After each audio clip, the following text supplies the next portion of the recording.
Hello, back again. Conscious of the last few recipes, if you're indeed following my last few recipes, they've been rather Asian in origin or Asian in influence. So today I'm wandering across to Italy, more specifically Sicily, for a dish called a caponata. And this is full of flavours. Sometimes I find and this is personal, some Italian dishes a little bit obvious. I guess it's because we've been tasting and eating them for years. This one is not obvious. There's vegetables and bits and pieces and nuts and stuff in there.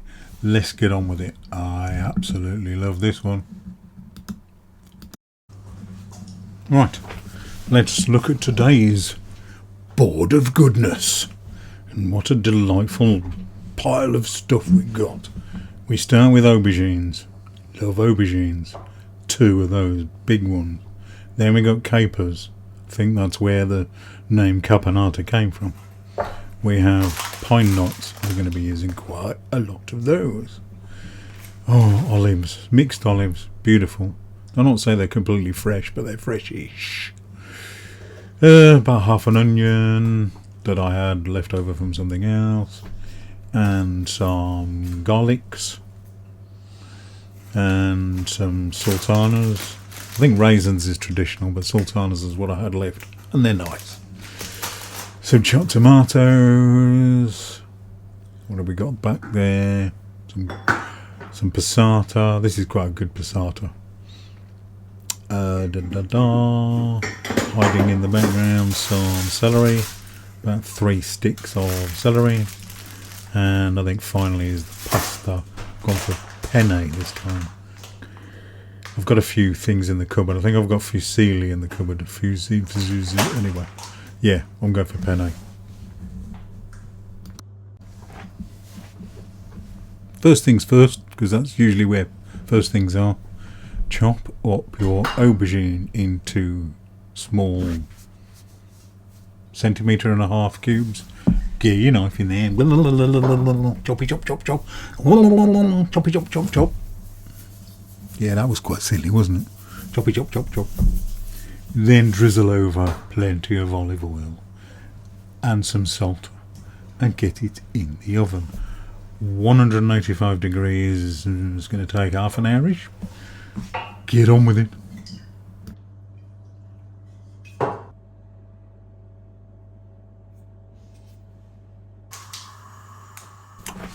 Now toast your pine nut. About 1/2 to 3/4 of that packet there. Lightly brown. Definitely don't burn them because they turn horrible really quickly. So just to put them to one side. Did I forget? Oh, naughty me. Add some black pepper to the aubergine. Put it back in the oven. Fry, soften your onion and your celery.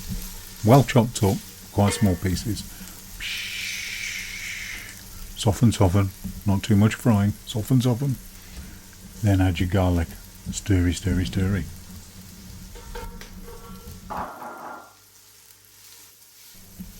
Into the softened celery, onion and garlicky goodness goes some olives. Plenty of olives. Be generous with the olives. After you've stirred those around a bit, I think the next thing to go in is the capers. Jar like this. 2 or 3 good teaspoons. Leave the juice in when you throw it in. And then finally for this section add the sultanas or raisins if you've got them. I think there was only about that much left in the packet. That'll do. Get it in. Start to stir and soften those bits.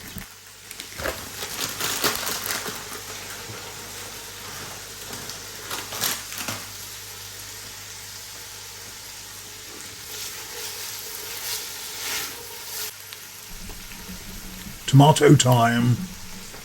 Start with the passata. All in. Tin of chopped tomatoes. All in. Take the bottle of passata over to the sink, fill it up with water, wish it around a bit. Don't waste the tomatoey goodness. Into the pan. Lovely.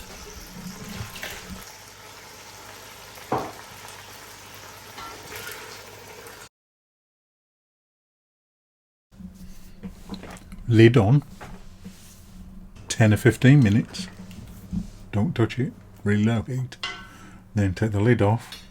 Put in a small tin of tomato paste. Stirry, lid back on.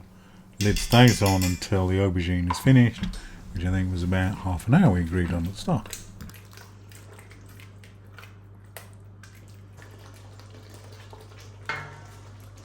Aubergines should be done now. Fish them out on the oven, put them on one side. Stirry your tomato mixture, and now start throwing in your aubergines, 1 spoon at a time. Stir.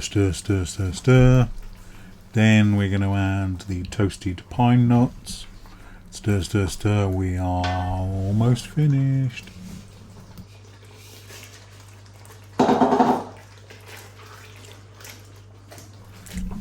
The end. We're finished. All you need to now do is cook your choice of pasta to your choice of softness or hardness. I still like going for al dente because it just the flavours can sort of soak in a little bit better. So anyway, pasta in bowl, big scoop of tomatoey goodness, throw it in, just get some fresh basil or basil and sprinkle it over. It stays vegan like this. If you want to put some parmesan on it, it doesn't, but this is it. It's beautiful. Lots of different mixtures of flavours in every forkful. You'll really enjoy this. Anyway, like and subscribe, do all the YouTube stuff please. Tell people about it if you like it. Tell people about it if you don't. I'm here for anything. Onwards to the next one.